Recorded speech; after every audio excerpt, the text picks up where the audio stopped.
115 സങ്കീർത്തനമാണല്ലോ ഇന്ന് വായിച്ച ജ്ഞാനിമാനായിട്ട് നാം തിരഞ്ഞെടുത്തത്. സങ്കീർത്തനം 2 ഭാഗങ്ങളായിട്ടാണ് പറഞ്ഞു നൽകുന്നത്. ദൈവത്തെ അറിയാതെ പോകുന്ന കുറച്ച് ആളുകൾ, അവര് ജാതികൾ എന്ന പേരിലാണ് സങ്കീർത്തനക്കാരനിവിടെ സംബോധന ചെയ്തിരിക്കുന്നത്. പറഞ്ഞാൽ ഒരു സമൂഹമായി, ഒരു വിഭാഗമായിട്ട്, ഒരു ജനതയായിട്ട് അവർ മുന്നോട്ട് പോകുകയാണ്. എന്നാൽ മറ്റൊരു ഭാഗത്ത് ദൈവത്തെ സേവിച്ച്, ദൈവത്തെ ആരാധിച്ച്, ദൈവത്തെ അറിഞ്ഞു മുന്നോട്ട് പോകുന്ന ഒരു വിഭാഗം ആളുകൾ. അപ്പൊ ദൈവത്തെ അറിയാത്ത വിഭാഗങ്ങൾ, ദൈവത്തെ അറിഞ്ഞു മുന്നോട്ട് പോകുന്നവർ. ആ 2 കൂട്ടരുടെയും പ്രത്യേകതകൾ, അവർക്ക് ആവശ്യമായ ദൂതുകളും ആലോചനകളും എല്ലാം ദൈവത്തിന്റെ ആത്മാവിൽ രേഖപ്പെടുത്തിയിട്ടുണ്ട്. ദൈവത്തിന് സ്തോത്രം. എന്നാൽ ദൈവത്തെ അറിഞ്ഞ് ആരാധിച്ച് മുന്നോട്ട് പോകുന്നവർക്കുള്ള ദൂതുകളുടെ ഒരു ഭാഗമാണ് പരിശുദ്ധാത്മാവിന്റെ ഹൃദയത്തിൽ പ്രകാശിപ്പിച്ചതും ഈ സങ്കീർത്തനത്തിൽ നമ്മൾ പുനർവിചിന്തനം ചെയ്യുവാനായിട്ടും ആഗ്രഹിക്കുന്നത്. ദൈവത്തിന് സ്തോത്രം. സങ്കീർത്തനത്തിന്റെ 9, 10, 11 വാക്യങ്ങൾ നമ്മൾ വായിക്കുമ്പോൾ ഒരു ജനത്തോടായും അതുപോലെ ആ ജനത്തിന്റെ ഇടയിൽ നിന്ന് തിരഞ്ഞെടുക്കപ്പെട്ട പുരോഹിതന്മാരോടായിട്ടും അതുപോലെ തന്നെ വേർതിരിക്കപ്പെട്ട വിശുദ്ധന്മാരോടായിട്ടും പരിശുദ്ധാത്മാവ് സംസാരിക്കുന്ന സ്വർഗീയ ദൂതുകളുണ്ട്. ദൈവത്തിന് സ്തോത്രം. ഇത് വായിച്ച് നിങ്ങൾ 9, 10, 11 വാക്യങ്ങൾ. ഇസ്രായേല് യഹോവയിൽ ആശ്രയിക്കുക. ഇസ്രായേൽ എന്ന് പറഞ്ഞ ഒരു ജനത, ഒരു സമൂഹം, അവരോട് മുഴുവനായിട്ട് പറയുകയാണ് യഹോവയിൽ ആശ്രയിക്കുക. രണ്ടാമതായിട്ട് പറയുന്നത് 10ാമത്തെ വാക്യം. ഇസ്രായേൽ സമൂഹത്തിൽ നിന്ന് അവരുടെ ഒരു ഗോത്രമാണ്, ആ ഒരു ഗോത്രമായ ലേവി ഗോത്രത്തിൽ നിന്ന് തിരഞ്ഞെടുക്കപ്പെട്ടിരിക്കുന്ന ഒരു സമൂഹത്തോട് പറയുകയാണ്, പൗരോഹിത്യ ശുശ്രൂഷയ്ക്ക് വേണ്ടി നിയുക്തരായിരിക്കുന്നവരോട് പറയുന്നു, എന്താണ്? യഹോവയിൽ ആശ്രയിക്കുക.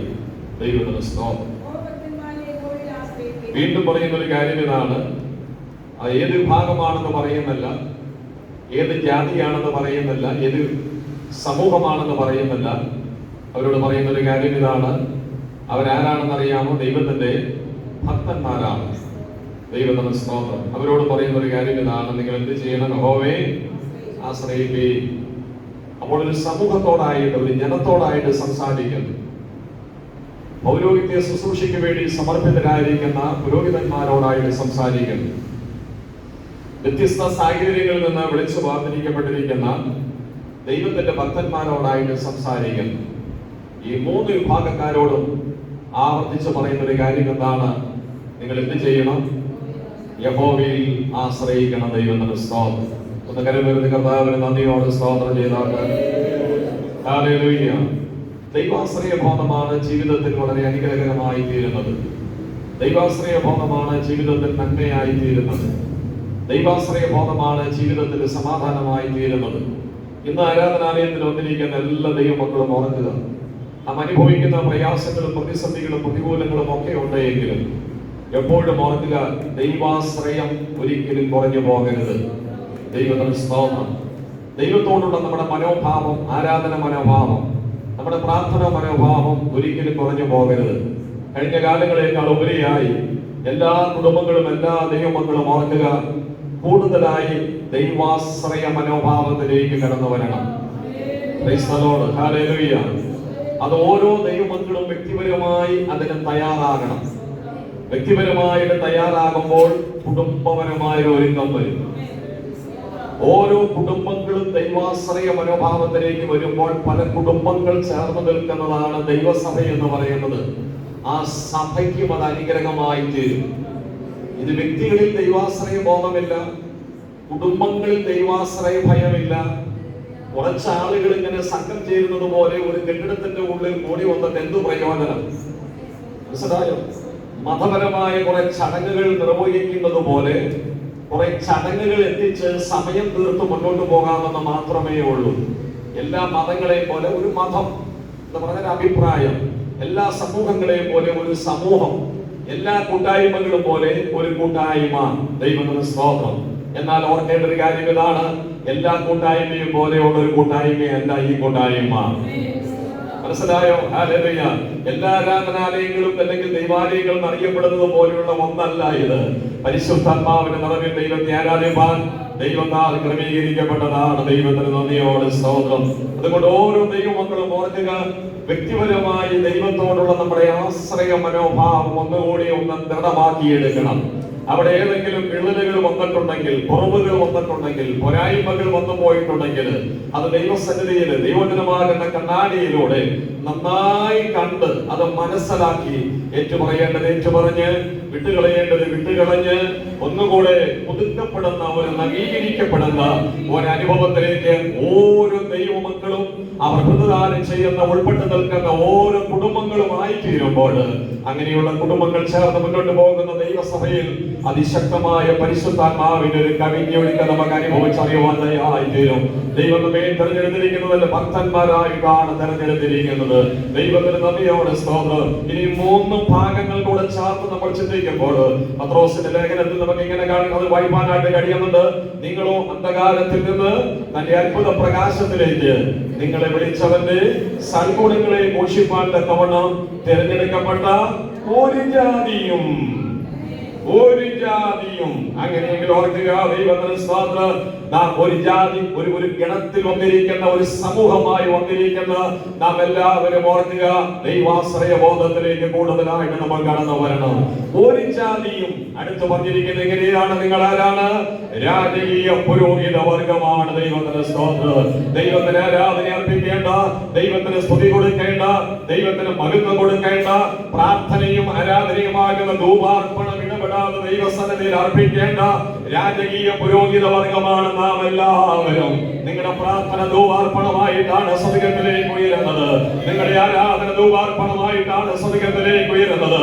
ഞാൻ അർപ്പിക്കുന്ന സ്തോത്ര സ്തുതി യാഗങ്ങൾ അന്തരീക്ഷ മണ്ഡലത്തിൽ തങ്ങി നിൽക്കുകയല്ല ചെയ്യുന്നത്.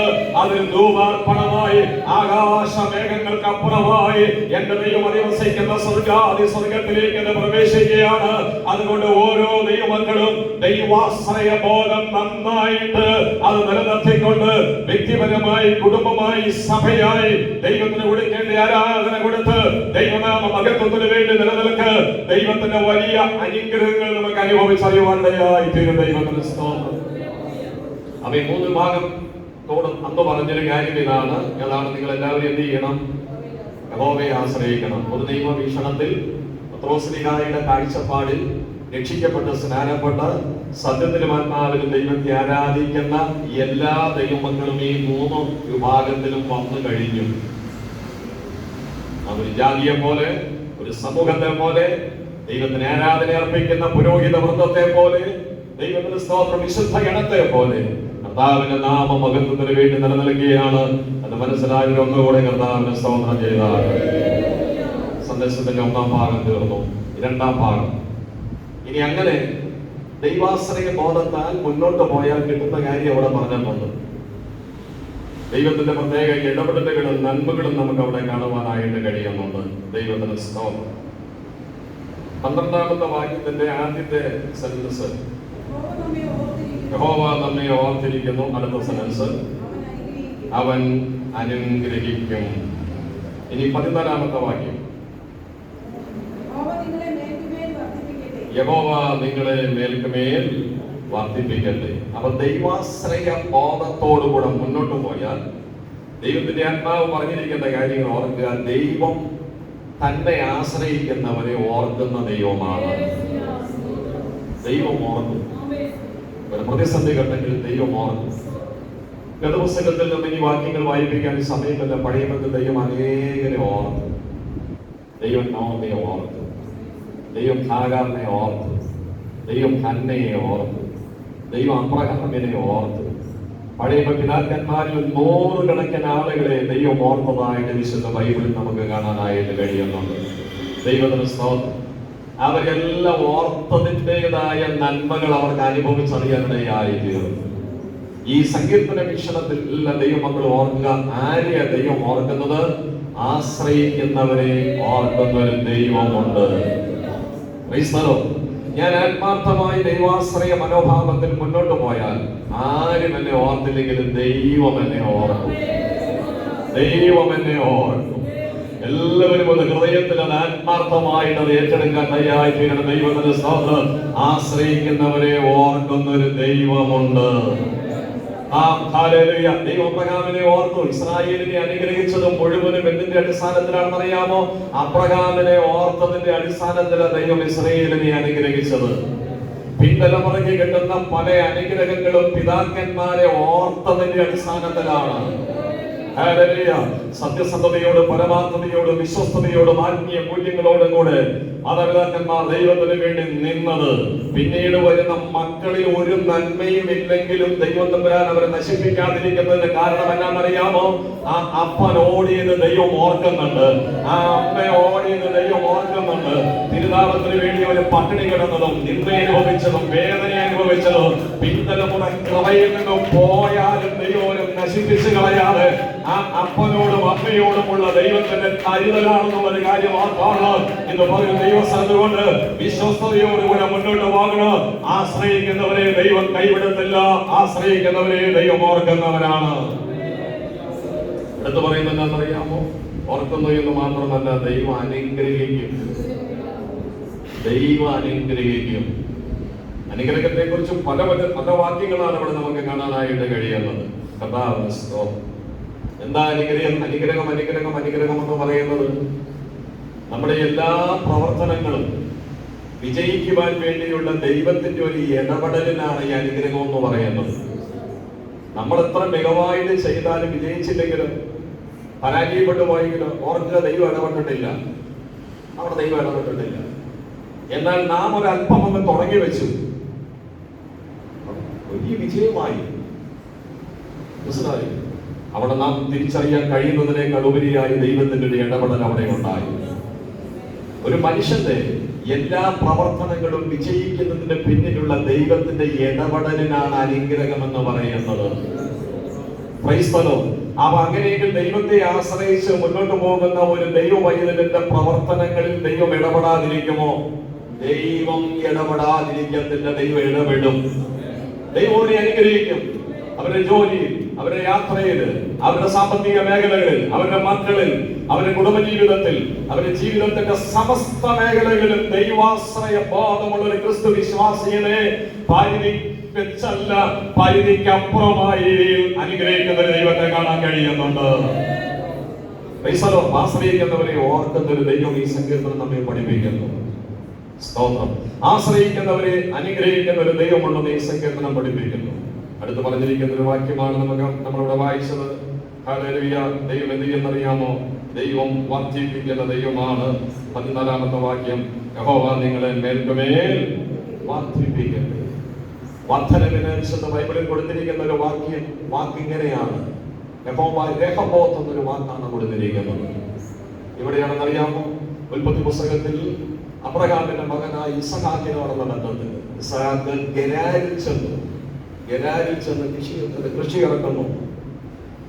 ഗെരാരിൽ ചെന്ന് കൃഷിയെ ഇറക്കി. മാത്രമല്ല, ഗെരാരിന്റെ പ്രദേശങ്ങളിൽ ആ കൃഷിക്ക് സമൃദ്ധമായി വെള്ളം കിട്ടാൻ വേണ്ടി കിണറുകൾ കുഴിക്കുന്നു.